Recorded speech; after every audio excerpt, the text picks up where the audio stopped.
और आइए शुरुआत कर रहे हैं आज की पहली बड़ी खबर के साथ। और पहली बड़ी खबर है, बिहार में योगी स्टाइल में इलाज शुरू हो गया है। आपको याद होगा, योगी आदित्यनाथ जब बिहार में रैली करने जा रहे थे, एक ही बात कह रहे थे कि बीजेपी को लाओ और यूपी में जैसे इलाज होता है उसी स्टाइल में बिहार में इलाज होगा। सम्राट चौधरी गृह मंत्री बन गए, वही इलाज शुरू है। लेकिन देखिए योगी आज कहां थे, अगली तस्वीर में आपको दिखाऊं। योगी आदित्यनाथ आज थे संगम तट पर, माघ मेले की तैयारियों का जायजा लेने पहुंचे थे योगी। ये वो तस्वीर है।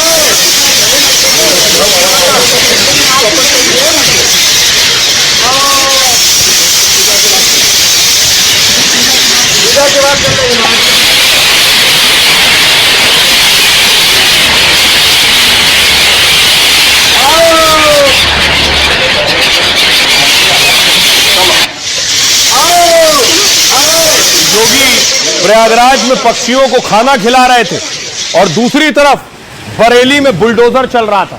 और बुलडोजर तौकीर रजा के करीबी पर बुलडोजर 25 करोड़ की संपत्ति थी।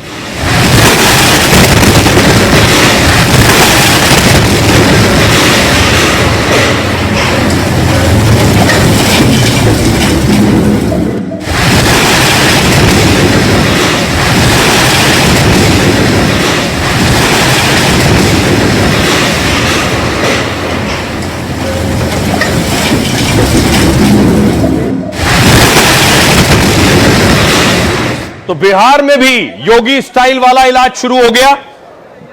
बिहार बीजेपी के नए नए गृह मंत्री बने सम्राट चौधरी। गृह मंत्री बनते ही आज अपनी कुर्सी संभाली है सम्राट, आज दफ्तर पहुंचे हैं। उसके बाद बधाइयों का तांता लग गया उनको।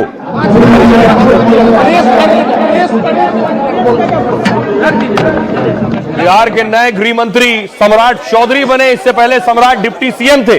गृह मंत्री बनने के बाद पुलिस प्रशासन सब सम्राट चौधरी और सम्राट चौधरी के हाथ में आ गया है। पुलिस प्रशासन भी, डिप्टी सीएम और गृह मंत्री दोनों है। अब अगली तस्वीर देखिए जरा, यह तस्वीर अगली दिखा रहा हूं मैं आपको। बिहार में आज पुलिस ने जब फायरिंग शुरू की बवाल के दौरान, पुलिस का यह रूप बिहार में कम आपने देखा होगा।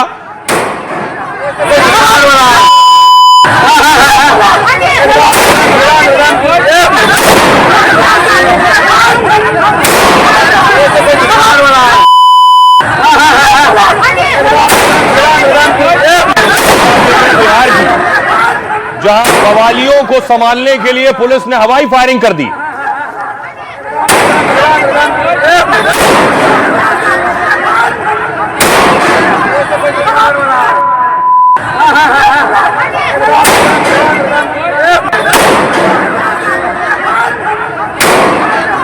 और सम्राट चौधरी के गृह मंत्री बनते ही बिहार में एनकाउंटर भी शुरू हो गए।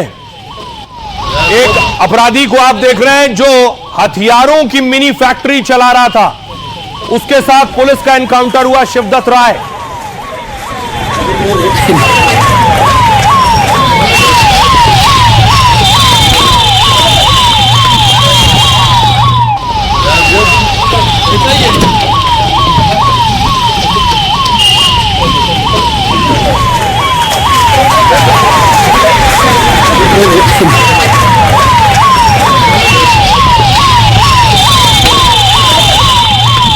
में दंगा नहीं, सब चंगा है। भाई दंगा करोगे तो खानदानी पूरी प्रॉपर्टी भी जाएगी, कहीं भीख भी नहीं मिलेगी। ये बुलडोजर है ना, ये यूपी के अंदर माफिया को चाप चाप करके हाँपने के लिए मजबूर कर दिया है। माफिया अब वहां पे जहन्नुम की यात्रा में जा चुका है। बिहार उस दिशा में आगे बढ़ रहा है। योगी ने बिहार की चुनावी रैलियों में उत्तर प्रदेश जैसी कानून व्यवस्था का वादा किया था। अपराधियों का हाल यूपी जैसा करने के वादे पर अब बिहार में एक्शन शुरू हो गया है, वो भी सम्राट चौधरी के गृह मंत्री बनने के कुछ ही घंटे बाद। बेगूसराय में अपराधियों का एनकाउंटर हो गया, यानी बिहार में योगी स्टाइल में अपराधियों का हिसाब शुरू हो गया है। जैसा सम्राट ने वादा किया उसका ट्रेलर भी दिखा दिया। ये जो बालू माफिया, शराब माफिया और जमीन माफिया है, उसको या तो गया के जेल में बंद करूंगा, नहीं तो गया में पिंडदान देना शुरू करवा दूंगा। 2017 में यूपी की सत्ता संभालते ही योगी ने भी ऐसा ही अल्टीमेटम दिया था। योगी मॉडल हिट हुआ तो सम्राट चौधरी भी योगी स्टाइल में बिहार में अपराध का खात्मा करने निकल पड़े। अब देखिए जरा किसका एनकाउंटर हुआ है बिहार में। मैं आपको तस्वीर दिखाऊं। ये जिस शख्स को आप देख रहे हैं ये है शिवदत्त राय। ये मिनी फैक्ट्री चला रहा था हथियारों की। अगली तस्वीर देखिए जरा। ये वो घर है जिस जगह पर हथियारों की फैक्ट्री चल रही थी। यहां कट्टे, पिस्टल, बंदूक सब बनाई जा रही थी बिहार में। ये सब कैसे हो रहा था सोचिए। पुलिस की नाक के नीचे अब तक सब चल रहा था। अगली तस्वीर देखिए जरा। ये सारे जो हथियार बरामद हुए हैं ये सब इसी घर में बन रहे थे और ये शख्स बना रहा था।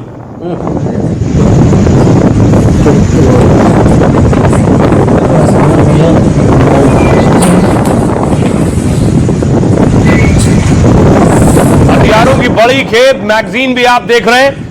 ये सब पुलिस ने यहां से बरामद किए।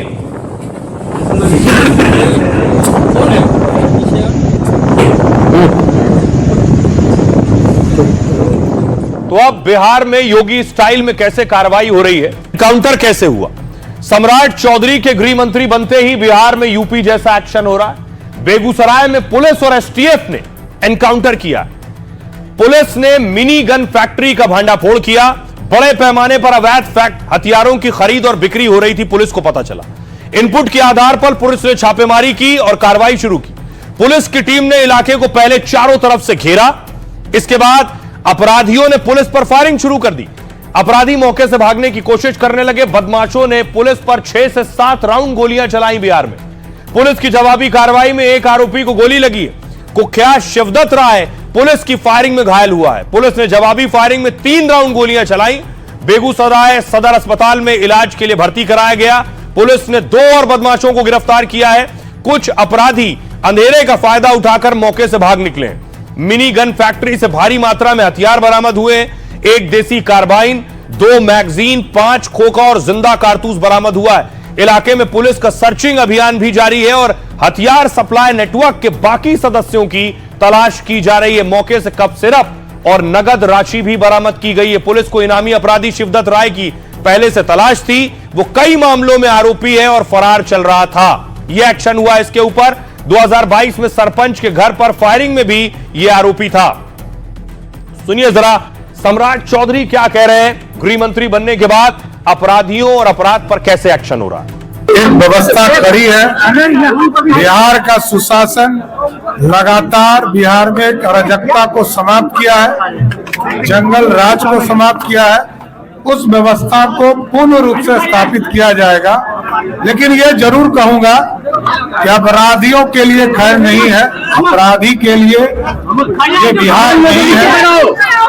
बिहार से बाहरी अपराधी को जाना होगा। अब देखिए जरा, जिस वक्त चुनाव हो रहे थे, रैली हो रही थी, कैंपेन हो रहे थे, उसी वक्त यह इशारा मिल रहा था कि ऐसा कुछ होने वाला है। आपको याद होगा योगी आदित्यनाथ जब रैली में जा रहे थे, जिस रैली में जा रहे थे वहां बुलडोजर पहुंच रहे थे और बुलडोजर एक सिंबल बन गए थे। जहां योगी वहां बुलडोजर और बिहार में बुलडोजर।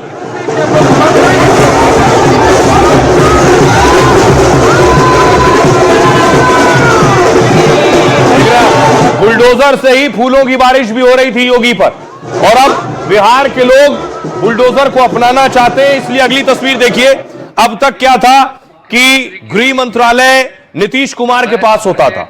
सम्राट चौधरी ने शपथ ली। बीजेपी की शर्त थी कि गृह मंत्रालय बीजेपी के पास होगा। मैं अपने कर्तव्यों का श्रद्धापूर्वक निर्वहन करूंगा। मैं सम्राट चौधरी ईश्वर की शपथ लेता हूं कि मैं विधि द्वारा स्थापित भारत के संविधान के प्रति सच्ची श्रद्धा और सम्राट चौधरी हो गए हैं गृह मंत्री। गृह मंत्री यानी जितना पुलिस प्रशासन महकमा है सबकी जिम्मेदारी सम्राट के पास। 20 साल में पहली बार नीतीश गृह मंत्री नहीं है। नीतीश हर बार गृह मंत्रालय अपने पास रखते थे, और लेकिन इस बार बीजेपी ने मंत्रालय में फेरबदल की मांग की थी। साथ ही गृह मंत्रालय को लेकर दावा भी ठोका था। दावा है कि शुरू में नीतीश इसको लेकर तैयार नहीं थे, लेकिन बाद में नीतीश सम्राट चौधरी के नाम पर मान गए। गृह मंत्रालय किसी भी राज्य का शक्तिशाली विभाग होता है। अपराधियों के खिलाफ सारे फैसले अब सम्राट चौधरी लेंगे। पुलिस पोस्टिंग से लेकर राजनीतिक नियंत्रण तक सम्राट के पास होगा। आईपीएस, डीएसपी, थानों में नियुक्ति भी गृह मंत्रालय से ही होता है। इसका राजनीतिक लाभ भी मिलता है। अब ये सारी चीजें नीतीश के हाथ से निकल गई। बड़े ऑपरेशन, आर्थिक अपराध से जुड़ी फाइल गृह मंत्री देखता है। राजनीतिक अपराधियों की फाइल भी अब नीतीश नहीं देखेंगे। इस पर अब फाइनल फैसला सम्राट चौधरी ही लेंगे। मतलब सत्ता नीतीश एक अणे मार्ग से अब 5 देश रत्न मार्ग शिफ्ट हो गई है। जो 5 देश रत्न मार्ग है वो डिप्टी सीएम सम्राट चौधरी का आधिकारिक आवास है। क्राइम, माफिया और कार्रवाई पर कार्रवाई की जिम्मेदारी अब सीधे सम्राट चौधरी की होगी। दंगों की रोकथाम, पुलिस सिस्टम, खुफिया रिपोर्ट पर एक्शन की जिम्मेदारी भी होगी। लॉ एंड ऑर्डर के सारे फैसले बीजेपी ले सकेगी। कानून व्यवस्था पर अब सवाल नीतीश पर नहीं आएगा। अपराधों की खबरों पर विपक्षी सीधे बीजेपी से ही सवाल करेंगे। गृह मंत्रालय बीजेपी के पास जाने का मतलब है सत्ता संतुलन बदल गया है। ड्रग, सैंड माफिया, जमीन माफिया, हथियार तस्करी जैसे केस अब सम्राट चौधरी ही देखेंगे और बड़ा एक्शन होगा। आइए अब आपको सुनवाता हूं, सुनिए जरा क्या कुछ कह रहे हैं सियासतदान। यह कोई विषय ही नहीं है। कौन विभाग किसके पास रहेगा, हेड ऑफ द गवर्नमेंट कौन है, यह महत्वपूर्ण होता है। आज भी लॉ एंड ऑर्डर हमारा यूएसपी है, कल भी हमारा लॉ एंड ऑर्डर यूएसपी रहेगा। मैंने कहा कि ये हमारी प्राथमिकता है, कानून का राज, और मुख्यमंत्री जी विश्वास करके भारतीय जनता पार्टी को ये डिपार्टमेंट दिए हैं। हम कानून का राज लाएंगे। कोई बड़ी बात नहीं है। गृह मंत्रालय देने से तो अच्छा है ना, एक नए नौजवान चेहरे पर को जिम्मेवारी दिया है लॉ एंड ऑर्डर का, तो और इफेक्टिवली काम करेंगे सम्राट। जो सरकार है ये प्रोग्रेटिव सरकार का है, मुख्यमंत्री का है। इसके अंदर तीसरा आदमी का किसी का रोल ही नहीं है। तो मुख्यमंत्री जी को अपने लिए वो बेहतर लगे होंगे तो मुख्यमंत्री जी जाने। अब मुख्यमंत्री जी का विवेक कितना इस्तेमाल होगा और कितना काम करेगा ये तो समय बताएगा। विधानमंडल दल के नेता हैं, उनको ये विभाग मिला है। बिहार के अंदर जो कानून का राज है, सुशासन है, वो स्थापित है, उसको और मजबूती से स्थापित किया जाएगा। सम्राट चौधरी एक बेहतरीन नेता हैं और गृह मंत्री के तौर पर बिहार के वो अच्छा काम करेंगे, ऐसा विश्वास है। अब देखिए जरा बिहार को और बिहार में कानून व्यवस्था को लेकर सवाल उठते रहे पहले भी। शायद यही वजह है कि बीजेपी गृह मंत्रालय चाहती थी। ये तस्वीर आप देख रहे हैं, ये तस्वीर देश ही नहीं पूरी दुनिया में देखी गई जब बिहार के पटना में कुछ लोग घुसे बंदूक लेकर, और न सिर्फ घुसे, देखिए बेखौफ होकर घुसे, पिस्टल लोड की और अस्पताल के अंदर जाकर उन्होंने एक के बाद एक फायरिंग की। बिहार में अपराध और लॉ एंड ऑर्डर को लेकर सवाल उठते रहे। देखिए जरा बिहार की हालत क्या है, कितने बेखौफ है अपराधी। बिहार में 2020 में देखिए जरा 3150 हत्याएं हुई हैं। 2021 में 2799 हत्या, 2022 में 2930 हत्या और 2023 में 2862 हत्या। यह बिहार में हत्या का ग्राफ है। बिहार चुनाव से पहले अपराध के कई मामले सामने आए। पटना से लेकर जहानाबाद, मोतिहारी में हत्या की घटनाएं हुई। इसको लेकर विपक्ष ने नीतीश राज की तुलना जंगल राज से की थी। एनसीआरबी की 2023 की रिपोर्ट में हत्या के मामले में बिहार दूसरे नंबर पर था। 2023 में बिहार में 2862 हत्याएं दर्ज हुई। 2020-23 के बीच 4 सालों में हर साल हत्या की संख्या में कमी आई है। इस साल बिहार देश भर में हत्या के मामले में नंबर 2 पर था, लेकिन सबसे अधिक अपराध वाले राज्यों में बिहार टॉप 5 में नहीं है। इस रिपोर्ट में हत्या को लेकर वजह भी बताई गई है। निजी दुश्मनी, जमीन संपत्ति विवाद, पारिवारिक कलह और आर्थिक वजह रही है। सबसे बड़ी राहत राजनीतिक और सांप्रदायिक हत्याएं बेहद कम होना थी। राजनीतिक कारणों से होने वाली हत्या में सिर्फ 2 हत्याएं ऐसी दर्ज की गई। सांप्रदायिक या धार्मिक कारणों से सिर्फ 1 हत्या दर्ज की गई है। यह बिहार की स्थिति है। बिहार में एक अच्छी चीज यह है कि सांप्रदायिक हिंसा की खबरें कम आती हैं। अब सुनिए जरा बिहार के लोग क्या कह रहे हैं। बीजेपी के पास गृह मंत्रालय आने से क्या बिहार की कानून व्यवस्था दुरुस्त होगी, योगी स्टाइल में इलाज होगा? सुनिए। हाँ, बिल्कुल सही है। और ये भाजपा को जो मिला है तो निश्चित तौर पे बिहार को एक प्रशासनिक तौर पे और शासन व्यवस्था के मामले में निश्चित तौर पे हमें अब दूसरे जगह झांकने का भी मौका नहीं देगा। हमारे यहाँ भाजपा वो करके दिखाएगी, इसका पूर्ण विश्वास है। योगी स्टाइल में अपना इनकाउंटर कर रहे हैं, उस तरह से बिहार में भी शुरुआत हुआ है। हम लोग इसका पूरा समर्थन करते हैं। बिहार बड़ा ही अराजकता के दौर से गुजर रहा था। अपराधियों का मनोबल काफ़ी बढ़ा हुआ था। ऐसे में इस तरह के एनकाउंटर आम लोगों को सुकून दे रहा है। जैसे योगी जी ने यूपी में सख्ती दिखाई तो वहाँ काफ़ी हद तक अपराध कंट्रोल है, ऐसे ही यहाँ भी होना चाहिए और जरूरी है, जायज है। आभार व्यक्त करते हैं कि उन्होंने अपराधियों के प्रति आज अपना पदभार ग्रहण करने के साथ ही ऐसा स्टेटमेंट भी दिए हैं कि अपराधी के लिए जो भी करना होगा हम करेंगे, और अगर उनके आने के साथ अगर अपराधियों पर कार्रवाई हो रहा है तो आम आवाम के लिए खुशी की बात है। हम लोग इसी उम्मीद से इस सरकार को बनाए हैं कि अपराधियों के सफाया कर दिया गया। बहुत पहले से ये शुरू होना चाहिए था, क्योंकि अपराधी जो बेगुनाह हो रहे हैं उनका इसी तरह से इनकाउंटर होगा तो समाज को एक बहुत बेहतर कानून व्यवस्था मिलेगा। कि बिहार में सुशासन की सरकार थी और सुशासन की सरकार रहने के लिए योगी मॉडल जरूरी है, एनकाउंटर जरूरी है। अपराधियों का जिस तरह से मनोबल बढ़ते जा रहा है उसके लिए इनकाउंटर बुलडोजर आवश्यकता है। बिहार में यह मॉडल लागू होनी चाहिए। बहुत अच्छी बात है, अपराधियों के खिलाफ जरूरी है इस तरह का कदम उठाना। यह बहुत पहले होना चाहिए था। अपराधियों में जब तक प्रशासन का खौफ नहीं होगा तब तक वो अपने रास्ते पर नहीं आएंगे। यही तो बदलाव है, बिल्कुल बदलाव है। और हम लोग ही रहे थे कि हमारे यहाँ बिहार, अब बिहार नहीं रहा। बिल्कुल होना चाहिए योगी मॉडल। बिहार को भी योगी मॉडल की ही जरूरत है। देखिए, इस निर्णय से तो जनता में खुशी की लहर है। यह तो शुरू से ही इस तरह की मांग थी कि बिहार में भी योगी मॉडल शुरू हो। बेगूसराय में 36 घंटे में 2 इनकाउंटर के बारे में सुनने को मिला और यहाँ अपराधियों का बहुत मनोबल बढ़ गया था। इनका मनोबल समाप्त करने के लिए यूपी स्टाइल में यह इसकी आवश्यकता है। तो आपने बिहार के लोगों को सुना जो अपने दिल की बात कर रहे हैं। वो भी चाहते हैं, इसकी जरूरत है, अपराधियों में खौफ हो पुलिस का। देखिए अपराधियों में खौफ कैसे है। योगी आदित्यनाथ के राज में तौकीर पर भी एक्शन हो रहा है। बरेली में क्या हो रहा है मैं आपको दिखाऊंगा। पहले आपको प्रयागराज लिए चलता हूं। योगी आदित्यनाथ आज प्रयागराज में थे। ये आप देख रहे हैं, संगम के तट पर पहुंचे, संगम में आरती की है, दुग्धाभिषेक किया।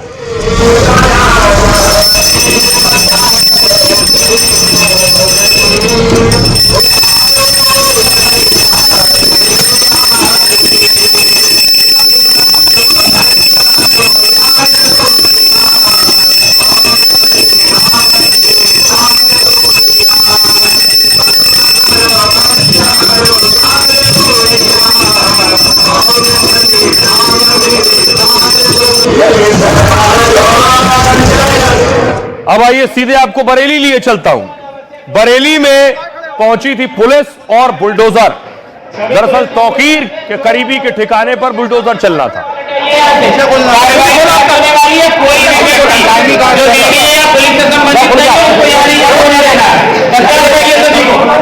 काम करें सभी अच्छे से काम करें, कोई शिकायत का मौका नहीं दे किसी तरह में। थोड़ी सी मेहनत कर ले सभी ध्यान दे। पुलिस ने पहले लोगों को वार्निंग दी, सावधानी बरतने को कहा और पहले उस बिल्डिंग में जो सामान रखा था वो निकलना शुरू हुआ। 25 करोड़ इसकी कीमत बताई जाती है संपत्ति की। नीचे लेके आ जाए, कोई ऐसा काम ना करे।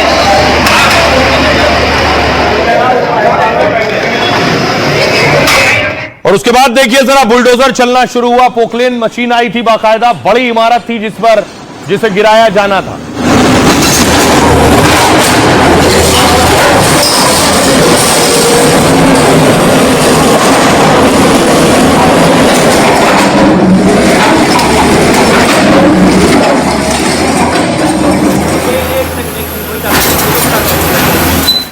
और उसके बाद देखिए जरा, पूरी इमारत एक बार में जमींदोज हो गई। खिलौने की तरह जमीन पर आ गई पूरी बिल्डिंग।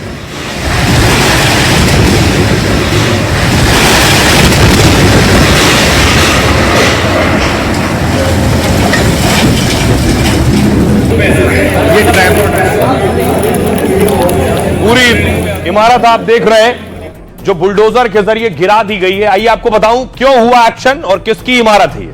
दरअसल ये आप वो बिल्डिंग देख रहे हैं और ये जेल में तौकीर रजा देख रहे हैं, इन्हीं के करीबी की है। बरेली में तौकीर रजा के करीबी की संपत्ति पर यह बुलडोजर चला है। तौकीर के करीबी हैं आरिफ। अवैध बाजार पर चला है बुलडोजर। उन्होंने अवैध तौर पर बनाया था। 2 दर्जन से ज्यादा दुकानों को जमींदोज कर दिया गया। 2 जगहों पर अवैध निर्माण पर बुलडोजर कार्रवाई हुई। 25 करोड़ की कीमत की 2 इमारतों पर एक्शन हुआ। 2 मंजिला मार्केट बिना नक्शा पास कराए बनाई गई। 11 अक्टूबर को प्रशासन ने अवैध कॉम्प्लेक्स को सील कर दिया। प्रशासन ने इस कार्रवाई के दौरान लोगों के आने जाने पर रोक लगा दी थी। प्रशासन ने दुकानदारों को कुछ घंटों का वक्त दिया जिनकी दुकानें थी इस इमारत में। लोगों को अपना सामान निकालने की इजाजत दी गई। इसके बाद बुलडोजर की मदद से मार्केट को गिरा दिया गया। मार्केट में जिम और होम डेकोर सहित कई सेंटर चल रहे थे। सबसे पहले मार्केट के पीछे वाले हिस्से की दीवार गिराई गई। भीड़ को नियंत्रित करने के लिए बैरिकेडिंग की गई। आसपास की दुकानों को सुरक्षा के लिए बंद करा दिया गया। बिजली विभाग ने भी एहतियातन बिजली सप्लाई रोक दी थी। यह कार्रवाई हुई इस पर, और बताया जाता है 25 करोड़ की लागत से यह इमारत बनी थी। आसपास की सारी दुकानें गिरा दी गई हैं। आइए अब आपको सुनवाता हूं, सुनिए जरा सीओ क्या कह रहे हैं। जहां लगभग 16 दुकानें पर कार्रवाई की जा रही है और दूसरी साइड पीलीभीत बाईपास रोड पे है जो एक शोरूम है, उसको भी ध्वस्त करने की कार्रवाई की जा रही है। इसी को देखते हुए पुलिस द्वारा पर्याप्त सुरक्षा बल मौजूद हैं और पूरी तरीके से मुस्तैद हैं, जिससे कानून व्यवस्था की कोई अप्रिय स्थिति न उत्पन्न होने पाए। आइए खबरों में आगे बढ़ते हैं। आज की एक और बड़ी खबर, आतंक का हमास मॉडल। पड़ोसी पाकिस्तान कैसे साजिशें रच रहा है उसकी एक तस्वीर देखिए जरा। कुछ इस तरह से पाकिस्तान सरहद से ड्रोन भेजता है भारत की सीमा में, और न सिर्फ ड्रोन बल्कि ड्रोन के जरिए हथियार भी भेजता है।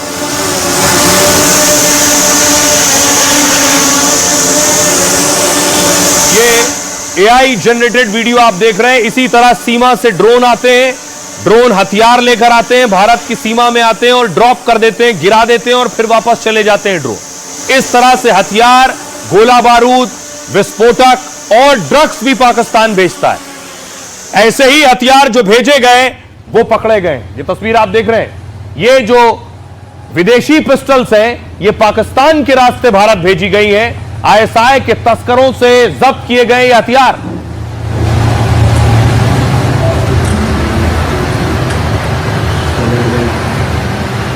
बाकायदा ड्रग्स भी ऐसे ही भेजी जाती है, इसलिए जो ड्रग तस्कर हैं उन पर एक्शन हो रहा है। ड्रग तस्करों पर बुलडोजर चला है। जम्मू कश्मीर में इमारत गिरा दी गई।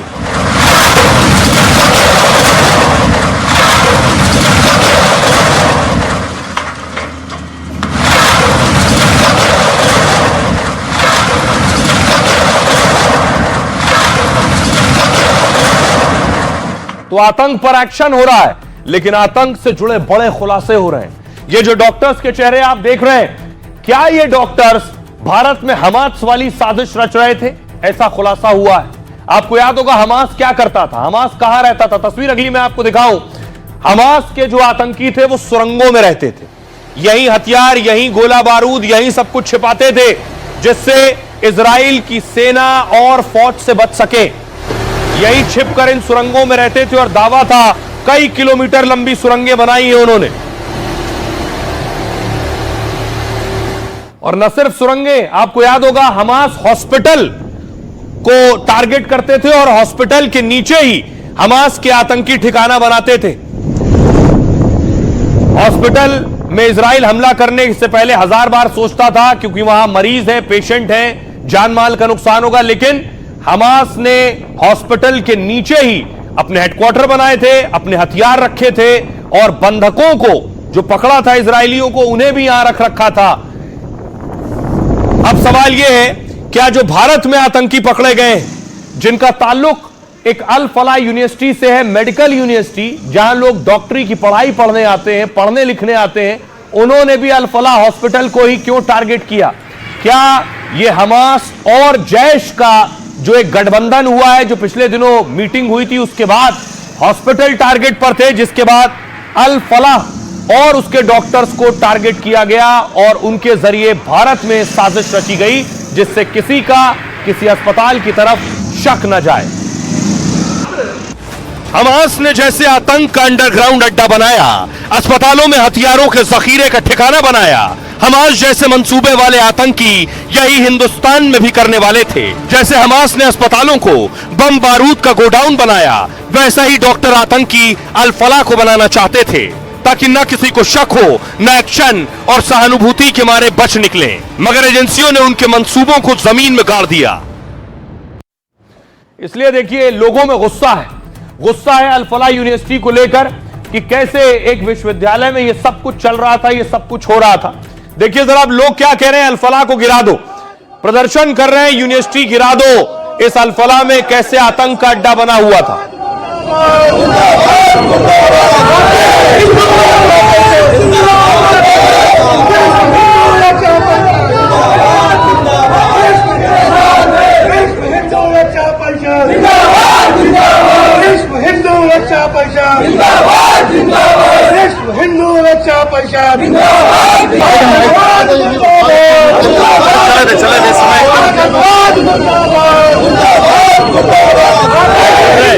ये जो हिंदू संगठन प्रदर्शन कर रहे हैं, इनके बैनर में लिखा अल फलाह विश्वविद्यालय पर बुलडोजर चलाने की मांग कर रहे हैं। उस पर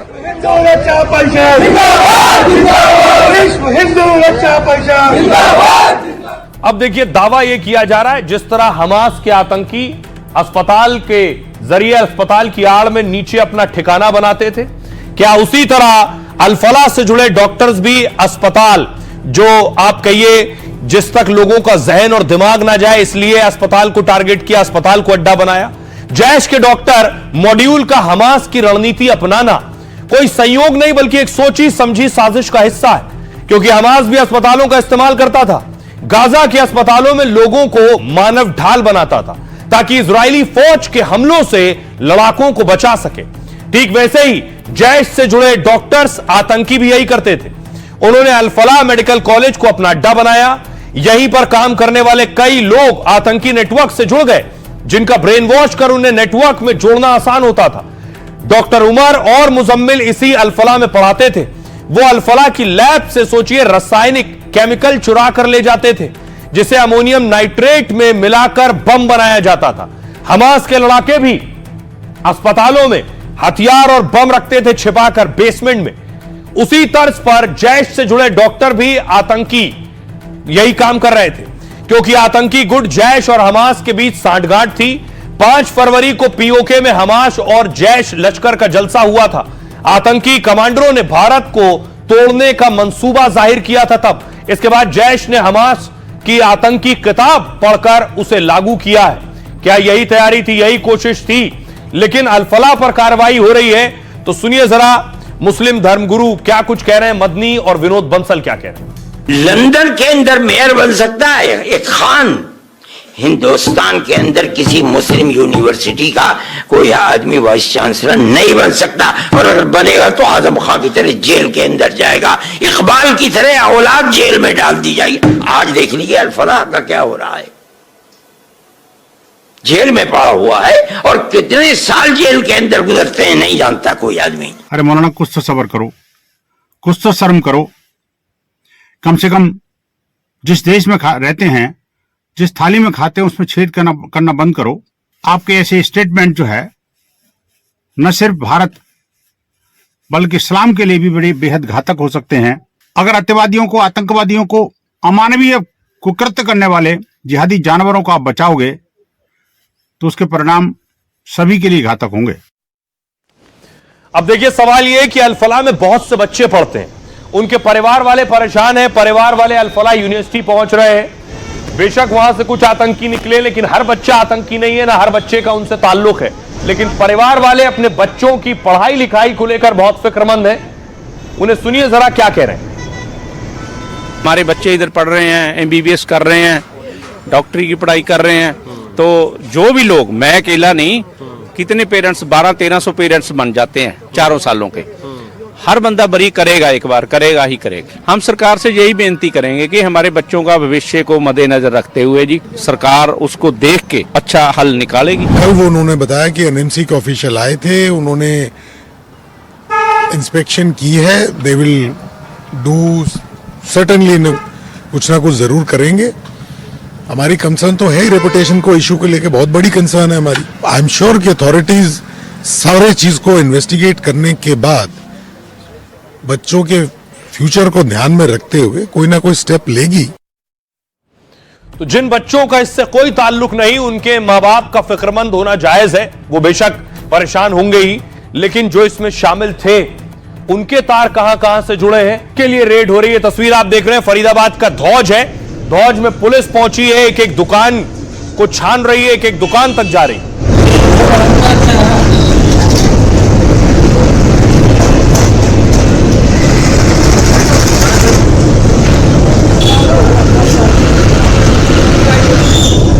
क्योंकि धौज ये वही इलाका है जिस जगह से 3000 किलो अमोनियम नाइट्रेट मिला था। अब तलाश ये हो रही है, ये सारे हथियार इन्हीं आतंकियों के पास से मिले थे। ये पिस्टल, AK-47 और मैगजीन, न सिर्फ हथियार बल्कि विस्फोटक, अगली तस्वीर में आपको दिखाऊं, अमोनियम नाइट्रेट जो था वो भी इन्हीं आतंकियों के पास से मिला था, 3000 किलो।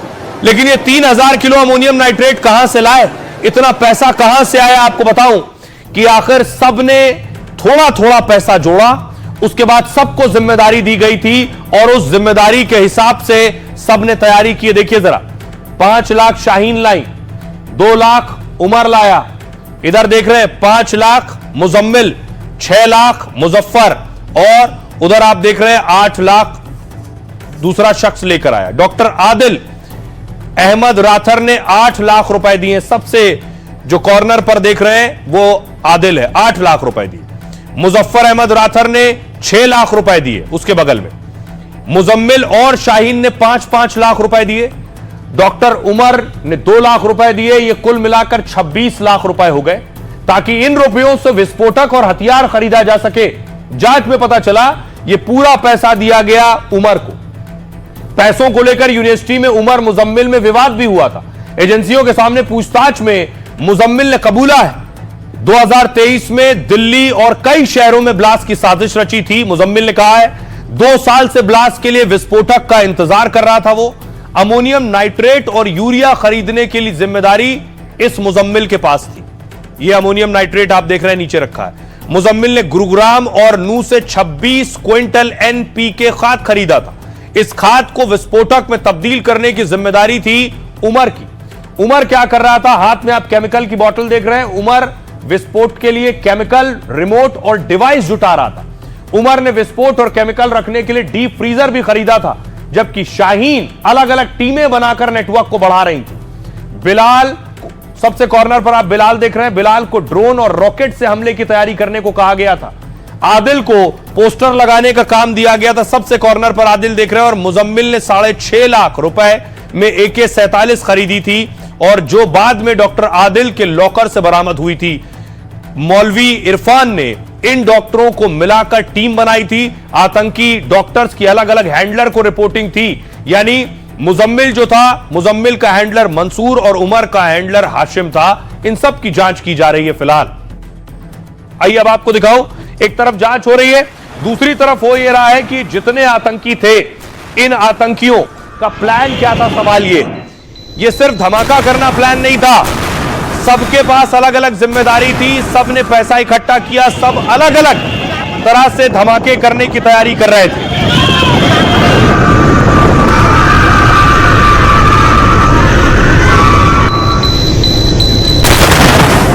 अब देखिए जरा, सबके अलग अलग प्लान क्या थे। सब तैयारी की थी। पहली सीरियल ब्लास्ट की तैयारी। डॉक्टर आतंकी दिल्ली में सीरियल ब्लास्ट करना चाहते थे, यानी एक साथ कई धमाके। इसके लिए 2900 किलो विस्फोटक से 200 आईडी तैयार करने वाले थे। यह हमला 26/11 जैसा होना था, ताकि ज्यादा से ज्यादा नुकसान कर सके। इसके अलावा अगली तैयारी थी सुइसाइड बॉम्बिंग की। डॉक्टरों को फिदाइन बनाकर आत्मघाती हमले करवाने थे। इसके लिए डॉक्टर उमर जैसे ट्रेंड बॉम्बर तैयार किए जा रहे थे, लेकिन लगातार एक्शन से घबराए उमर ने पैनिक ब्लास्ट कर दिया। ड्रोन जैसे हमले किए जाने की भी तैयारी थी। हमास जैसे हमले करता है, हैंडलर के इशारों पर ड्रोन में विस्फोटक फिट करके अटैक करना था। आतंकी बिलाल जैसे टेक्निकल एक्सपर्ट यही काम कर रहे थे। बिलाल की तरह दूसरे सदस्यों को भी ट्रेनिंग देने की तैयारी थी। अगली तैयारी थी 32 कार धमाकों की। आतंकियों की प्लानिंग थी 32 गाड़ियों में बम फिट करेंगे। इसके लिए 32 कारों का काफिला तैयार करना था। आईडी फिट कर अटैक के लिए 4 कारें खरीदी भी जा चुकी थी। अल फलाह से मिली डॉक्टरों की डायरी से यह बात पता चली है। अगला था लोन वुल्फ अटैक। इसका मतलब है बिना मदद के अकेले हमला करना। हैंडलर ने इसके लिए भी रिक्रूटमेंट कर रखा था। डॉक्टरों को अकेले ऑपरेट करने की ट्रेनिंग दी गई थी। साथियों के पकड़े जाने पर उमर ने लोन वुल्फ मोड अपनाया। यह बैकअप स्ट्रैटेजी यानी अकेले अटैक से बड़ा प्लान कवर करना था। यह थी इनकी तैयारी। आइए अब आपको सुनवाता हूं, सुनिए जरा। हमारी सहयोगी अनुष्का ग्राउंड जीरो पर पहुंची, जहां पुलिस चेकिंग कर रही है धौज में, जहां से विस्फोटक मिला था। फरीदाबाद पुलिस लगातार सर्च और कॉम्बिंग अभियान जो है चला रही है। ये पूरा मार्केट एरिया अल-फलाह यूनिवर्सिटी से कुछ मीटर आगे है। जिस तरीके से हमने देखा कि मुजम्मिल और उसके साथी जो कि 3.5 साल से अल-फलाह यूनिवर्सिटी में रह रहे थे, उन्होंने कई ऐसे शॉपकीपर्स के साथ दोस्ती की हुई थी, जिसके बाद हमने देखा कि एक शॉप से ग्राइंडिंग मशीन और उसके साथ ही स्टेबलाइजर जो है वो रिकवर किया गया था। आपको तस्वीरें दिखा रहे हैं। हर दुकान पर जाकर जो शॉपकीपर्स है उनसे बातचीत की जा रही है। देखिए जरा, ये साजिश बिना पाकिस्तान के हाथ के नहीं हो सकती, जो कि जैश कर रहा था। पाकिस्तान इसी तरह की साजिश भारत के खिलाफ करता है, यही ड्रोन के जरिए भी। इस तरह के ड्रोन पाकिस्तान सरहद से भारत में दाखिल करवाता है और ड्रोन अंदर आने के बाद हथियार, ड्रग गिराकर वापस लौट जाते हैं। बाकायदा जो हथियार बरामद हुए हैं, उन तस्वीरों से यह खुलासा हुआ कि ड्रोन के जरिए ये सारे पिस्टल भारत की सीमा में दाखिल कराए गए थे और खास मिशन के तहत गैंगस्टर्स भी पिस्टल और हथियार पाकिस्तान से मंगाते हैं। अगली तस्वीर देखिए जरा। ये 3 लोग जिनकी गिरफ्तारी की गई है, इनके पास से ये सारा हथियार मिला है और इन्होंने ये कबूला है कि ये सब पाकिस्तान से आया है। ये आप देख रहे हैं, मनदीप, अजय, दलविंदर, इन सब की गिरफ्तारी हुई है।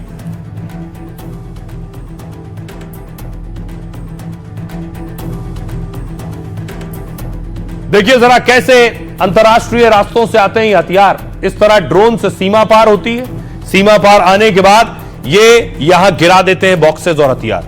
अंतर्राष्ट्रीय गिरोह से जो हाईटेक हथियार मिले हैं, उनमें 8 विदेशी पिस्टल हैं, 92 जिंदा कारतूस हैं। गैंग से बरामद पिस्टल बहुत महंगी और हाईटेक हैं। चाइना और तुर्की मेड एक पिस्टल सोचिए 8 से 10 लाख रुपए की है। पुलिस के मुताबिक यह रैकेट पाकिस्तान से ऑपरेट हो रहा था। हथियार पहले तुर्की और चीन से पाकिस्तान पहुंचाए जाते हैं, यानी ये चीनी और तुर्की के हथियार हैं। फिर वहां से ड्रोन के जरिए पंजाब में गिराए जाते थे। इसके बाद इन्हें यूपी और पंजाब के तस्करों की मदद से दिल्ली और आसपास के राज्यों में भेजा जाता था। लॉरेंस, बम्बिया, गोगी और हिमांशु भाऊ गैंग को ये पहुंचाए जाते थे। हथियार नेटवर्क हवाला के जरिए पाकिस्तान भेजता था। इसी नेटवर्क में शामिल ये 4 आरोपी हथियार सप्लाई में लगे हुए थे, लेकिन दिल्ली क्राइम ब्रांच को इनपुट मिला, तस्कर आए हैं। इसके बाद रोहिणी एरिया में जाल बिछाकर इन्हें दबोच लिया गया, जिनका नाम मनदीप, अजय, दलविंदर और रोहन है। गिरफ्तार आरोपी पंजाब और यूपी के रहने वाले। पुलिस का कहना है ये संगठित और हाई फंडेड तस्करी मॉड्यूल है। मोबाइल लोकेशन, बैंक रिकॉर्ड और सोशल मीडिया लिंक के जरिए पूरे नेटवर्क और उसके विदेशी कनेक्शन की जांच हो रही है। कितने हथियारों की खेप अब तक भारत में कहां गई है, इसका इन्वेस्टिगेशन हो रहा है। सुनिए जरा पुलिस अधिकारी क्या कुछ कह रहे हैं इस पर। अभी तक मालूम चला है उसमें जसप्रीत जस्सा जो यूएस में बैठा हुआ है, हमारी इंफॉर्मेशन के हिसाब से वही पाकिस्तान में लोगों टच में था और वही जो इंडिया में रिसीवर्स हैं उनके टच में था, उनको वेपन सप्लाई करा रहा था।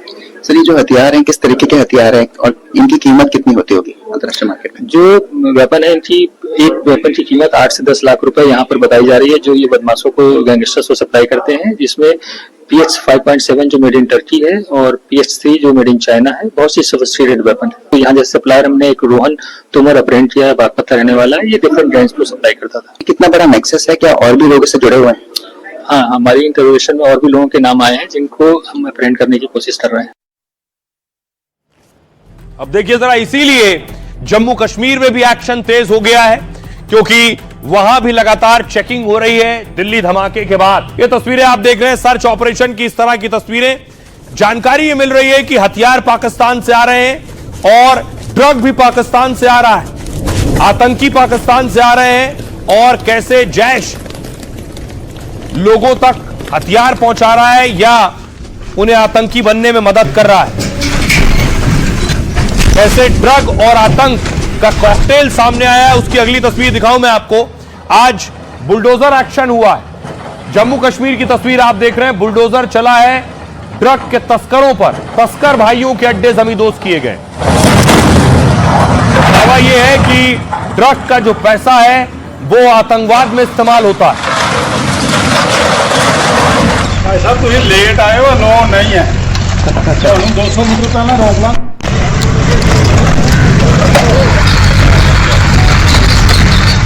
इससे पहले आपको बताऊं, एक और ड्रग तस्कर पर कल भी बुलडोजर चला है। सबसे पहले कार्रवाई हो रही है उन लोगों पर जो आतंक को सपोर्ट करते रहे। जम्मू के सिकंदरपुर की तस्वीर आप देख रहे हैं।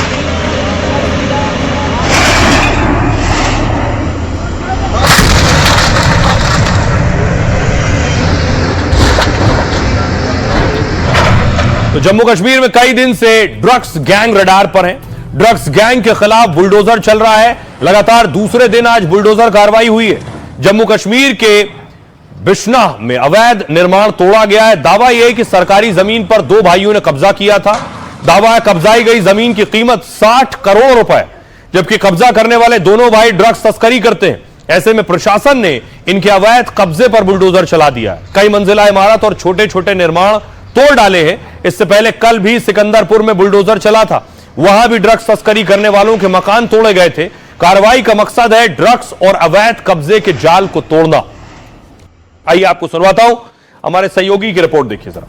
इलाके में आज सुबह जो जम्मू कश्मीर की काफी तादाद में जो टुकड़ियां थी वो यहाँ पर पहुंची और यहाँ पर एक इलाके में जो है पूरी तरह से एक डिमोलिश ड्राइव जो है वो चलाई गई है। और लगातार एक जम्मू कश्मीर पुलिस की तरफ से एक नशा तस्करों को संकेत दिया जा रहा है कि अब जो है किसी भी तरीके से जो है नशा तस्करों को बख्शा नहीं जाएगा, चाहे उनके घर हो या उनकी प्रॉपर्टी हो, उसे जो है पूरी तरह से जो है डिमोलिश जो है यहाँ पर किया जाएगा।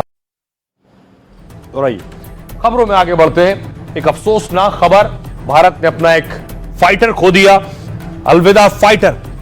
ये तस्वीर आप देख रहे हैं। कल आपको याद होगा नमंच की प्लेन चलाते वक्त, तेजस उड़ाते वक्त उनका निधन हो गया, फाइटर क्रैश हो गया। नमांश सयाल की तस्वीर आप देख रहे हैं। ये उनका फाइटर है जो क्रैश हुआ। तेजस उड़ा रहे थे, दुबई में एयर शो चल रहा था, उस दौरान यह हादसा हुआ।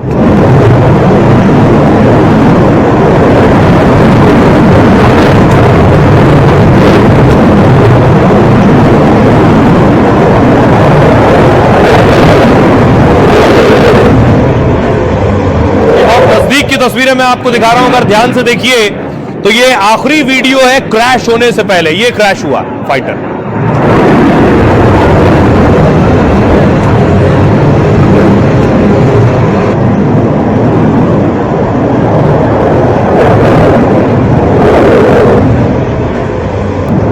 Wing commander Namansh. अब देखिए जरा फाइटर तेजस कलाबाजी कर रहा है, सीधे उड़ रहा है। नमांश के पास पूरा कंट्रोल है। देखिए एक बार उन्होंने पूरा फाइटर खड़ा कर दिया है, वर्टिकल हो गया, सीधे फाइटर उड़ रहा, फिर पलट गया है पूरा फाइटर। अब तक पूरी तरह से कंट्रोल उनके हाथ में है। फिर पलट के देखिए सीधा कर लिया उन्होंने फाइटर, अभी भी उनके नियंत्रण में, लेकिन अचानक देखिए नीचे आकर गिर गया है। क्या हुआ कोई समझ पाता, वो खुद समझ पाते, पैराशूट खोलकर निकल पाते, शायद तब तक बहुत देर हो चुकी थी और पूरा फाइटर क्रैश हो गया और आग के गोले में तब्दील हो गया।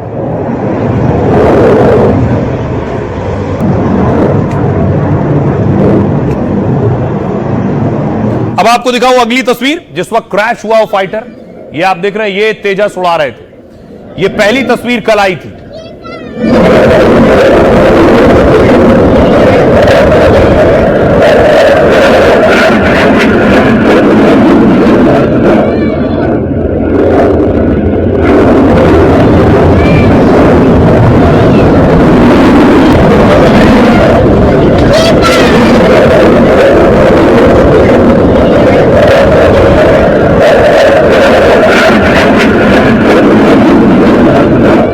अगली तस्वीर मैं आपको दिखाऊं, ये देख रहे हैं आप फाइटर जेट का वो वीडियो, आखिरी टाइम जो तस्वीर सामने आई जब वो क्रैश हुआ है।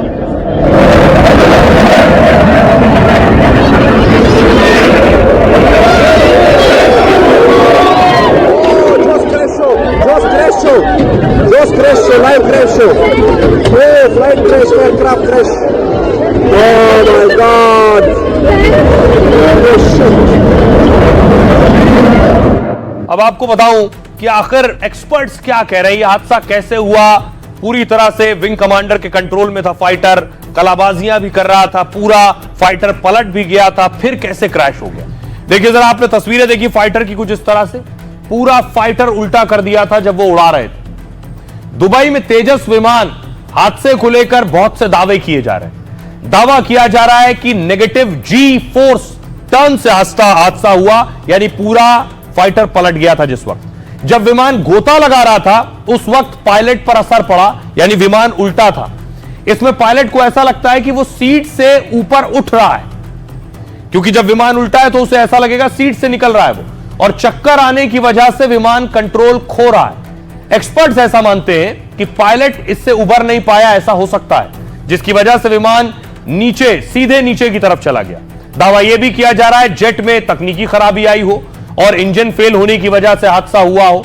हादसे के बाद डिफेंस एक्सपर्ट्स ने बताया है कि दुबई के एयर शो में जिस फाइटर जेट गोता लगा रहा था, उसे देखने से ऐसा लग रहा था कि विमान ज्यादा ऊंचाई पर नहीं है और ऐसे में कलाबाजियां करने के लिए ज्यादा जगह नहीं बची है उसके पास, और इस वजह से लड़ाकू विमान हादसे का शिकार हो सकता है।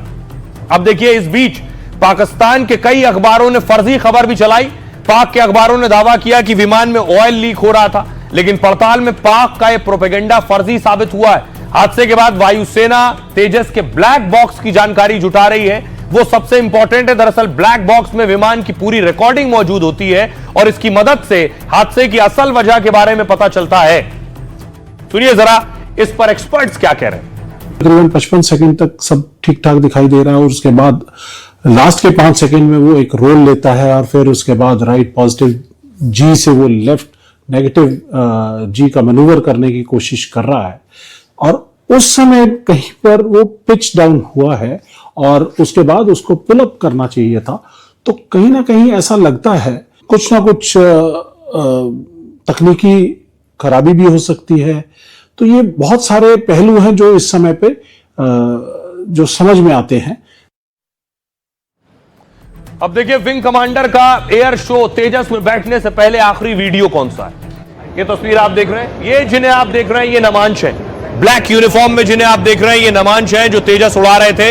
इस वक्त आपके सामने महज 34 साल इनकी उम्र थी।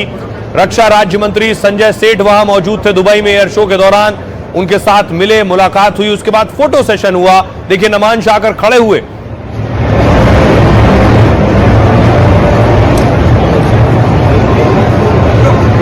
नमांश का एक और वीडियो आया है, वो आखिरी वीडियो जिस वक्त वो फाइटर में बैठने जा रहे थे। एक शख्स दुबई में वहां मौजूद था, हंसते हुए जा रहे हैं नमांश। देखिए तेजस के साथ मिलने का मौका मिला और हमारे भारतवासी, हमारे इंडिया के जवान भी यहाँ पर साथ हैं। ये आप देख रहे हैं नमांश ने हाथ हिलाया है, चश्मा लगाए हुए हैं, आगे बढ़ रहे हैं, एयर शो में मौजूद हैं। उनका टर्न था। आज हमने इंडिया की शान तेजस के साथ मिलने का मौका मिला और हमारे भारतवासी, हमारे इंडिया के जवान भी यहाँ पर साथ हैं। और इस अफसोसनाक हादसे के बाद नमांश जो कि हिमाचल के रहने वाले हैं, उनके घर में, उनके परिवार में मातम का माहौल है।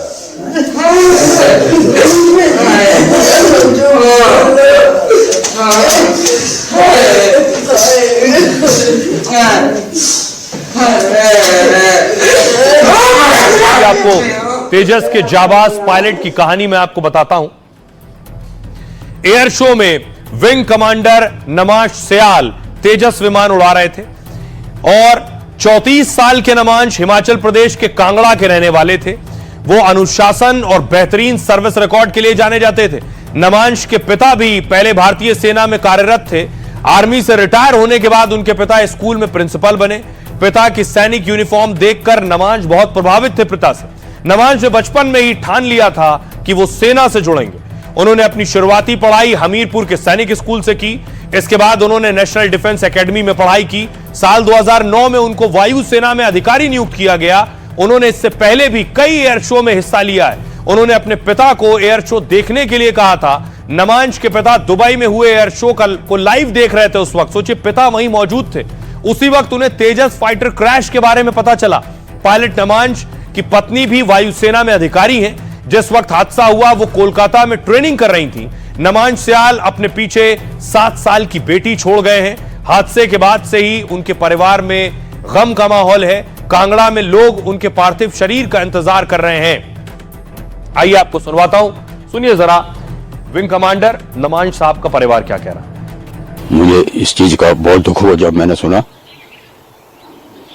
उनके पिताजी जो हैं वो भी आर्मी में थे और लड़की के शायद मुझे जहां तक ध्यान है 2 बच्चे, एक बच्ची है और उनकी मिसेज भी मैंने सुना है कि वो इंजीनियरिंग अफसर है। सारे गांव में जो है शोक प्रकट हो गया और सारे गांव में सभी दुखी हैं। और अभी शाम को पता चला है कि उनकी जो है उनकी जो मृत्यु हुई है उनकी बॉडी जो है वो मैसूर चेन्नई में आएगी और उसके बाद उनका जो अंतिम संस्कार जो होगा हमारे गांव से पटियालकर में ही होगा। गाँव में ही आज शोक का लहर बहुत ज्यादा, मतलब गांव में क्या पूरे नोटा ब्लॉक के अंदर ही देश दुखी। और ये खबरों में आगे बढ़ते हैं। अब आपको लिए चलता हूं दक्षिण अफ्रीका। प्रधानमंत्री नरेंद्र मोदी G20 समिट में गए। दक्षिण अफ्रीका में क्यों हो रहा है मोदी एक तस्वीर जो सबसे ज्यादा वायरल है। पहली तस्वीर आपको दिखाता हूं, पीएम मोदी और मेलोनी की जब मुलाकात हुई। इटली की पीएम मेलोनी भी G20 समिट में जोहानिसबर्ग पहुंची।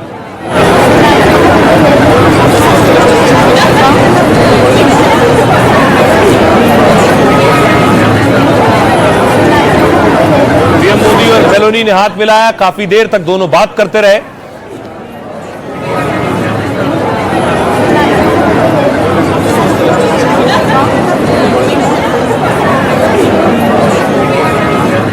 इसके अलावा देखिए ब्राजील के पीएम, ये G20 के मंच पर सारे राष्ट्राध्यक्ष देख रहे हैं। पीएम मोदी भी आपको नजर आ रहे हैं।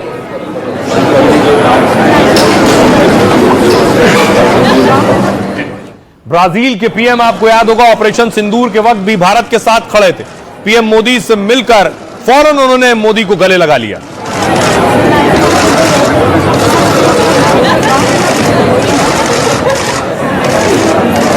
आपको याद होगा ब्राजील के पीएम उस वक्त भी भारत के साथ खड़े थे। ब्राजील के राष्ट्रपति लूला डी सिल्वा जब ऑपरेशन सिंदूर हुआ था और टैरिफ के वक्त भी भारत के साथ थे और ट्रंप पर हमले कर रहे थे।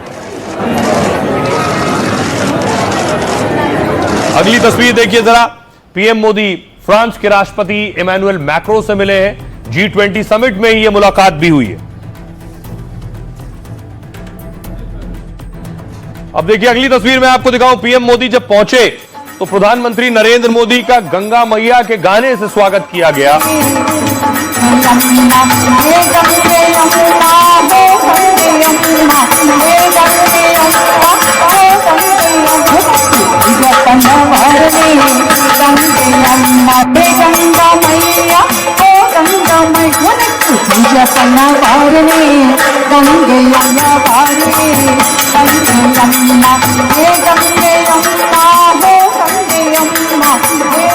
और इतना ही नहीं, प्रधानमंत्री नरेंद्र मोदी का जब अफ्रीका में अफ्रीकन लोगों ने स्वागत किया तो वो मोदी के आगे दंडवत हो गए।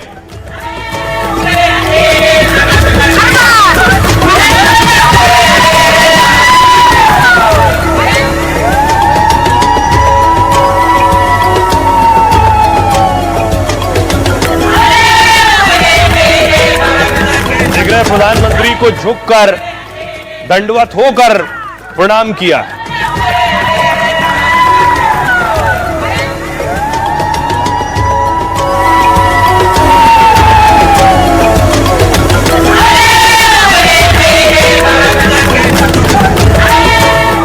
फिर प्रधानमंत्री का होटल में स्वागत किस तरह से हुआ जब वो पहुंचे।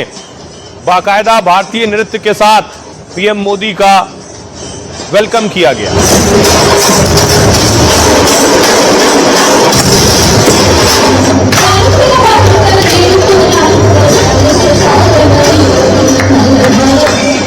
अब आइए आपको बताऊं कि दक्षिण अफ्रीका क्यों प्रधानमंत्री नरेंद्र मोदी का एहसानमंद है।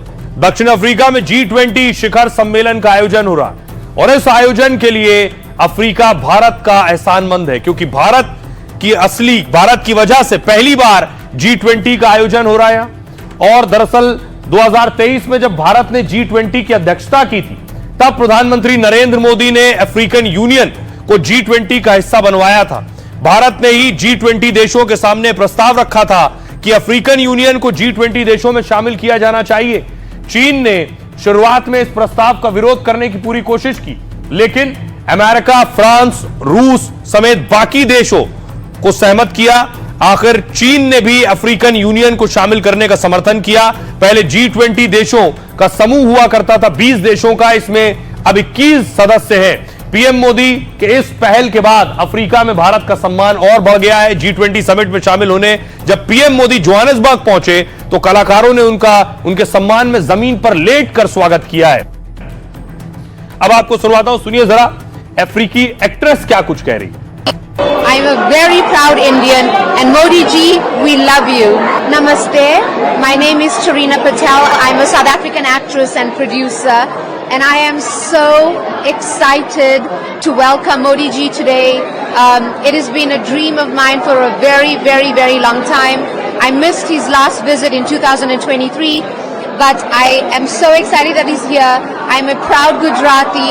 I'm a very proud Indian. And Modi ji, we love you. अब देखिए जरा कौन नहीं पहुंचा G20 में। तीन राष्ट्र अध्यक्ष देख रहे हैं, तीन देशों के, जिनपिंग, पुतिन और ट्रंप, ये तीनों G20 में नहीं पहुंचे।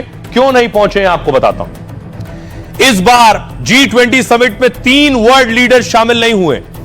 इसमें अमेरिका, रूस और चीन के राष्ट्र अध्यक्ष शामिल हैं। अमेरिकी राष्ट्रपति ट्रंप ने इस सम्मेलन का विरोध किया था। दरअसल ट्रंप ने आरोप लगाया कि दक्षिण अफ्रीका में गोरे किसानों के खिलाफ लगातार अत्याचार हो रहा है। इसके विरोध में वो G20 समिट का बहिष्कार कर रहे हैं। इसको लेकर विवाद भी लगातार बढ़ता जा रहा है, क्योंकि अमेरिका अगले साल G20 की अध्यक्षता करेगा और एक नियम के तहत अमेरिका को मेजबानी दी जाएगी। लेकिन दक्षिण अफ्रीका के राष्ट्रपति रामाफोसा ने कहा कि अगर ट्रंप नहीं आएंगे तो वो खाली कुर्सी को मेजबानी दे देंगे। वहीं दूसरी तरफ रूसी राष्ट्रपति पुतिन भी G20 में नहीं पहुंचे। यूक्रेन के खिलाफ चल रहे युद्ध के बीच उन्हें गिरफ्तारी का डर है, क्योंकि इंटरनेशनल क्रिमिनल कोर्ट ने उनके खिलाफ फैसला सुनाया है और पुतिन के खिलाफ गिरफ्तारी का वारंट जारी कर दिया गया है। वहीं चीन ने भी आखिरी वक्त इस आयोजन से दूरी बनाई। दावा है कि चीन के राष्ट्रपति शी जिनपिंग की तबीयत खराब है और इन सभी राष्ट्र अध्यक्षों की गैर मौजूदगी में भारत की भूमिका और ज्यादा बढ़ गई है। आइए फिलहाल इतना ही। अपना और अपनों का बहुत बहुत ख्याल रखिए। रुक रहा है एक छोटे से ब्रेक के लिए।